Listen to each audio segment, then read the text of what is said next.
Everyone, welcome to RS Academy. This is Sunil. ఈ video సెషన్లో మనం ECE electronics and communication engineering యొక్క సిలబస్ని చూడబోతున్నాం. పర్టికులర్గా 4 years సిలబస్ చూడబోతున్నాం. అండ్ మన ఫోకస్ అంతా కూడా ఫస్ట్ ఇయర్ సబ్జెక్ట్స్ ఏమి ఉండబోతున్నాయి, మీరు ఎలాంటి కేర్ తీసుకుంటే మీరు ఫస్ట్ ఇయర్లో ఎటువంటి బ్యాక్లాగ్స్ లేకుండా పాస్ అయిపోతారో.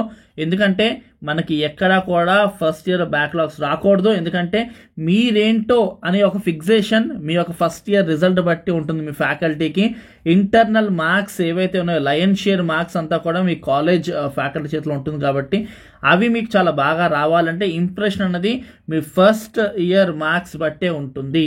కాబట్టి చాలా క్రూషియల్ ఇది. కాబట్టి ఇవి ఎలా మేనేజ్ చేసుకోవాలి, మీ సిజిపిఏని ఎలాగా మీరు బ్యాలెన్స్ చేసుకోవాలి, ఎలాగా మీరు క్యాంపస్ సెలెక్షన్లో మీరు బెటర్ అవ్వాలంటే ఏ సబ్జెక్ట్స్ని ఫోకస్ చేసుకోవాలి అన్న డీటెయిల్స్, అండ్ యావరేజ్ ప్యాకేజ్ ఏంటి ఈసీఈకి సంబంధించి, ఇలాగ ఎన్నో డీటెయిల్స్ మనం మాట్లాడుకోబోతున్నాం. ఏ సబ్జెక్ట్ ఎక్కువగా ఫెయిల్ అయ్యే అవకాశం ఉంది, ఎలాగ జాగ్రత్తలు తీసుకోవాలి, ఇలాగ 1 by 1 ఎవ్రీథింగ్ మీ అకాడమిక్స్ కోసం మాట్లాడుకుందాం. అండ్ బీటెక్కి సంబంధించి బ్రిడ్జ్ కోర్స్ అన్నది మనం స్టార్ట్ చేసాం. ఫ్రీ బ్రిడ్జ్ కోర్స్, అది ఫ్రీ క్లాసెస్, అవి ఎటువంటి ఛార్జెస్ లేవు స్టూడెంట్స్ కోసం. 7 to 10 days క్లాసెస్ అవి. దానికి సంబంధించిన ప్లేలిస్ట్ ఏదైతే ఉందో కింద డిస్క్రిప్షన్లో ఇస్తున్నాను. ఖచ్చితంగా అందులో ఉన్న వీడియోస్ చూడండి, మీకు చాలా హెల్ప్ అవుతాయి. అండ్ అంతేకాకుండా Insta ID and Telegram channel యొక్క లింక్ కింద ఇస్తున్నాను. ఖచ్చితంగా రెండింటిలో కూడా జాయిన్ అవ్వండి. అండ్ ఈ ఫ్రీ బ్రిడ్జ్ కోర్స్ ఏదైతే ఉందో మీ ఫ్రెండ్స్కి కూడా షేర్ చేయండి, సో దట్ వాళ్ళకు కూడా మీరు చాలా హెల్ప్ చేసిన వాళ్ళు అవుతారు. సో మనం ఈసీ టోటల్గా మన సిలబస్ అంతా కూడా డిస్కస్ చేయబోతున్నాము. సో ఫస్ట్ సెమ్ చాలా క్రూషియల్. మీరు అడుగు పెట్టబోతున్నారు, మీరు ఏం చదవబోతున్నారు అనే డీటెయిల్స్లోకి వెళ్తే కనుక మ్యాట్రిసెస్ అండ్ క్యాల్కులస్ M1 ఇది చాలా ఇంపార్టెంట్. చాలామంది ఫెయిల్ అయ్యే సబ్జెక్ట్ ఏంటి అంటే ఫస్ట్ సెమ్లో ఇదే. కాబట్టి మ్యాట్రిక్స్ అండ్ క్యాలిక్యులస్ని చాలా సీరియస్గా తీసుకోండి. And next subject applied physics. So applied physics and C program for engineers. So ఈ మూడిట్లో మెయిన్గా మ్యాథ్స్ M1ని మనం ఎక్కువ మంది ఫెయిల్ అవుతూ ఉంటారు. మిగతా అప్లైడ్ ఫిజిక్స్ కానీ సి ప్రోగ్రామ్ ఫర్ ఇంజనీర్స్ కానీ ఏం కాదు. And engineering workshop, English for skill enhancement, and elements for electronics and communication engineerings, and applied physics lab. ఇక్కడ పైన మనకి సెకండ్లో ఉంచండి, ఇది థియరీ సబ్జెక్ట్. ఇక్కడ మనకి 6th, 7thలో కనిపిస్తుందేమో ల్యాబ్ అనమాట. అండ్ థర్డ్లో చూడండి సి ప్రోగ్రామ్ ఫర్ ఇంజనీర్, అది వచ్చేసి మనకి థియరీ సబ్జెక్ట్. అదే సబ్జెక్ట్ యొక్క ల్యాబ్ మనకి 8thలో C program for engineering lab. And English language and communication skills lab సంబంధించి.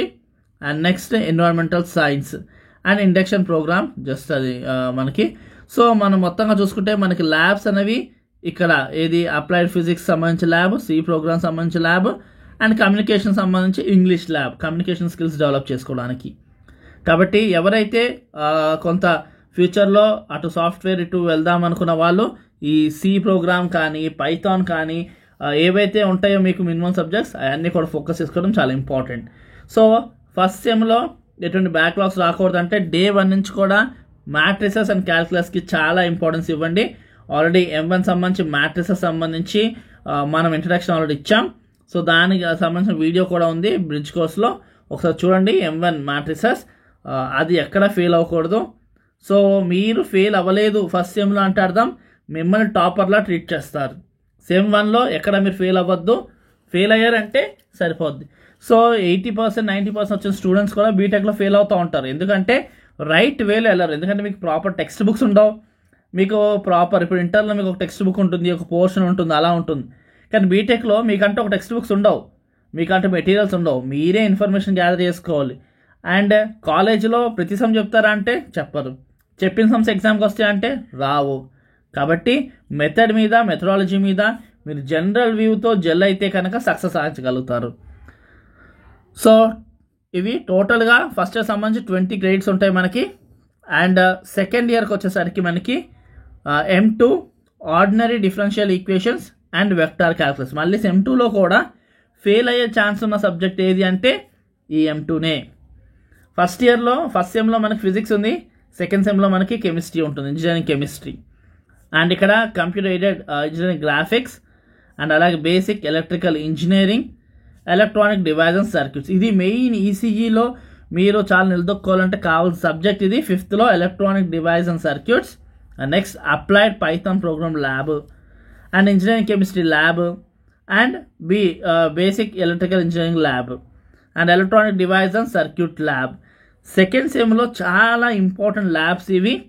అటు ఈసీకి సంబంధించిన మీరు ఏమైనా సాఫ్ట్వేర్ సైడ్ వెళ్దాం అనుకున్నా చాలా ఇంపార్టెంట్ ల్యాబ్స్ ఇవి.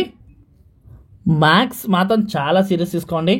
ఫస్ట్ ఇయర్లో మ్యాథ్స్ మిగిలితే కనుక ఫైనల్ ఇయర్ దాకా కంటిన్యూ అవుతుంది. కాబట్టి M1 matrices and calculus and M2 ordinary differential equation vector క్యాలిక్యులస్ని చాలా సీరియస్గా తీసుకోండి. ఫస్ట్ ఇయర్ మీకు ప్రాపర్గా మేనేజ్ అయ్యింది అంటే ఇట్స్ ఎనఫ్. సెకండ్ ఇయర్ నుంచి ఎలా మేనేజ్ చేసుకోవాలి ఏంటి అన్నది మీకు ఒక ఐడియా అనేది వచ్చేస్తుంది. మనకి సెకండ్ 2-1 ఇప్పుడు మనకి ఆల్మోస్ట్ ఫస్ట్ ఇయర్లో అందరికి ఇంచుమించు ఉంటుంది. కొంతమందికి కొంతమందికి ఏమో కెమిస్ట్రీ ఫస్ట్ సెమ్లో ఉంటుంది, కొంతమందికి ఫిజిక్స్ ఫస్ట్ సెమ్లో ఉంటుంది. అలాగా లేదా ఇక్కడ కెమిస్ట్రీ వచ్చింది కదా, కొంతమందికి ఇక్కడ ఫిజిక్స్ ఉంటుంది, ఈ ఫిజిక్స్ ప్లేస్లో కొంతమంది కెమిస్ట్రీ ఉంటుంది. ఆల్మోస్ట్ అందరికీ ఇంచుమించుగా ఉంటుంది. ఫస్ట్ ఇయర్ ఓవరాల్గా చూసుకుంటే మాత్రం సేమ్గా ఉంటుంది. అండ్ 2-1లోకి వచ్చేసరికి M3 numerical methods and complex variables and analog circuits, network analysis and synthesis, digital logic design and signals and systems, analog circuit lab, digital logics design lab, basic simulation lab. So ఇక్కడ మనం చూసుకుంటే కనుక సింపుల్గా చూసుకోండి, ఇక్కడ maths తప్ప మిగతాదంతా కూడా ఈసీకి సంబంధించిన ప్యూర్ సబ్జెక్ట్స్ అన్నమాట ఇవన్నీ. సో ప్యూర్ ఈసీ సబ్జెక్ట్స్ ఇవన్నీ ఇక్కడంతా కూడా మనకి. And next 9th constitution of India. So దీనికి ఈ సబ్జెక్ట్ మనకి ఎటువంటి క్రెడిట్స్ ఉండవు, మిగతా సబ్జెక్ట్స్కి క్రెడిట్స్ ఉంటాయి. ఇది జస్ట్ ఏంటంటే మీకు ఐడియా ఉండాలి అనేసి మెన్షన్ చేసిన సబ్జెక్ట్ అది. అండ్ నెక్స్ట్ 2-2లో వచ్చేసరికి మనకి probable theory and stochastic processes, electromagnetic fields and transmission lines. ఇది మ్యాథ్స్ కాదు, లైక్ మ్యాథ్స్ అండ్ స్టాట్స్ కలిసినట్టుగా ఉంటుంది మీకు. మనకి ఇక్కడ వరకు ప్యూర్గా ఫస్ట్ అండ్ సెకండ్లో కొంచెం టఫ్ మ్యాథ్స్ ఉంటుంది. 2-1తో కొంచెం పర్లేదు, 2-2లో వచ్చేసరికి మనకి ఇంకొంచెం బర్డన్ తగ్గుతుంది. టోటల్గా ఈసీ వైపు అడుగులు వేస్తూ ఉంటాము. ఇన్ డెప్త్లో మనకి సర్క్యూట్స్ అండ్ ఎలక్ట్రానిక్స్ డెప్త్లో ఉంటుంది మొత్తం అంతా మనకి. కమ్యూనికేషన్స్ ఫీల్డ్ బేస్డ్ ఆన్ చూసుకోవచ్చు మొత్తం. అండ్ ఇక్కడ కూడా జెండర్ సెన్సిటైజేషన్ ల్యాబ్, దీనికి కూడా ఎటువంటి క్రెడిట్స్ ఉండవు, దీనికి కూడా క్రెడిట్స్ 0. ఒక స్పెషల్ సబ్జెక్ట్ అనేది పెడతారు ప్రతి సెమ్లో మనకి. సో అదేంటంటే జస్ట్ ఎటువంటి క్రెడిట్స్ లేకుండా మీరు జనరల్గా ఎథిక్స్తో బతకాలి, ఎథిక్స్తో అన్నట్టుగా మెన్షన్ చేసే సబ్జెక్ట్ అది. అండ్ నెక్స్ట్ చూసుకుంటే మైక్రో కంట్రోలర్స్ 3-1లో microcontrollers, IoT architecture and protocols, control systems. ఈ ఐఓటీ ఆర్కిటెక్చర్ అండ్ ప్రోటోకాల్స్ మాత్రం చాలా ఇంపార్టెంట్ మీకు. దీని మీద మాత్రం 3-1లో వచ్చినప్పుడు మీరు చాలా ఫోకస్ చేసుకోండి.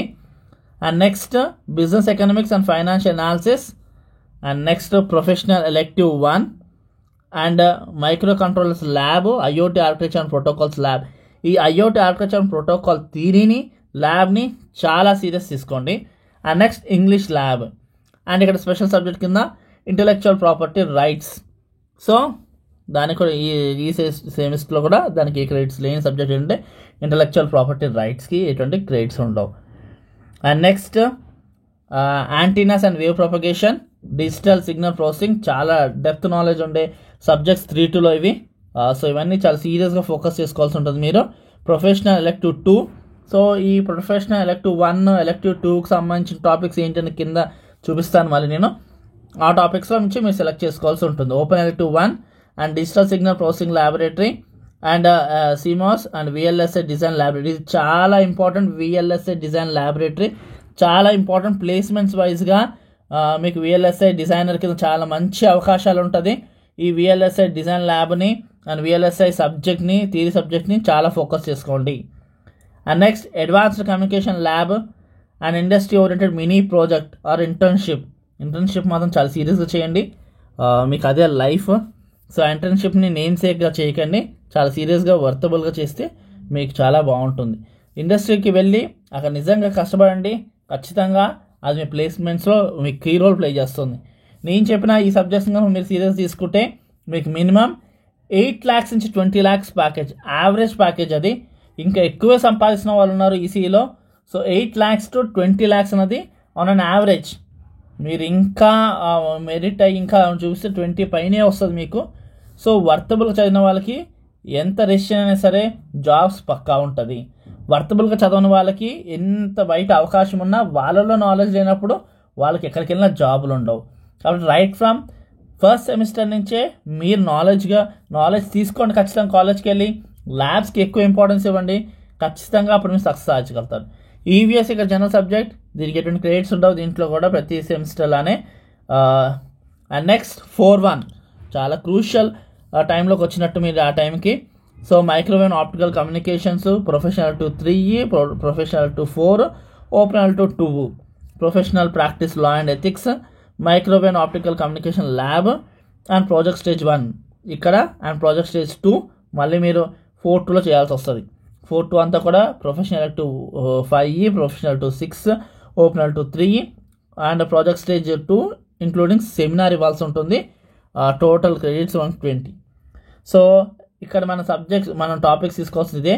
ఎలెక్టివ్ 1లో ఇవి, ఎలెక్టివ్ 2లో ఇవి, ఎలెక్టివ్ 3కి ఇవి, elective 4 and elective 5 and elective 6. Okay, and open elective సంబంధించి ఇవి open elective 1, open elective 2 and open elective 3. So ఇవి టోటల్గా. అండ్ ఫస్ట్ సెమ్ సంబంధించి ఇండివిజువల్ సబ్జెక్ట్స్ ఇవి మ్యాట్రిసెస్లో echelon form, normal form, and next eigen values, eigen vectors, calculus and multivariable calculus. ఖచ్చితంగా ప్రతి chapter సంబంధించి ఎగ్జామ్ పాయింట్ ఆఫ్ వ్యూ ఎగ్జామ్కి వచ్చే క్వశ్చన్స్ని పిక్ చేసి ఎక్స్ప్లెయిన్ చేస్తాం ఖచ్చితంగా. సో ఖచ్చితంగా సబ్స్క్రైబ్ చేసుకోండి ఛానల్ని. అండ్ మీ ఫ్రెండ్స్ రిలేటివ్స్ అంతా కూడా షేర్ చేయండి ఖచ్చితంగా. వాళ్ళకు కూడా మీరు హెల్ప్ చేసిన వాళ్ళు అవుతారు. మెయిన్ ఇంపార్టెంట్ క్వశ్చన్స్ వస్తే మన ఛానల్ నుంచి, అండ్ మీకు exam point of view questions ఇవ్వడం జరుగుతుంది, ఎక్స్ప్లెనేషన్స్ ఇవ్వడం జరుగుతుంది. త్రూఅవుట్ మీతో ట్రావెలింగ్ ఖచ్చితంగా మన ఛానల్ చేస్తుంది కాబట్టి సబ్స్క్రైబ్ చేసుకోండి. అండ్ ఖచ్చితంగా ఇన్స్టా ఐడిలో క్లిక్ చేసి జాయిన్ అవ్వండి, టెలిగ్రామ్లో జాయిన్ అవ్వండి, ఖచ్చితంగా ఇన్స్టాలో ఫాలో చేయండి. ఖచ్చితంగా మీకు చాలా హెల్ప్ అవుతుంది. ఐ హోప్ ఈ వీడియో మీకు చాలా హెల్ప్ అయింది అనుకుంటున్నాను.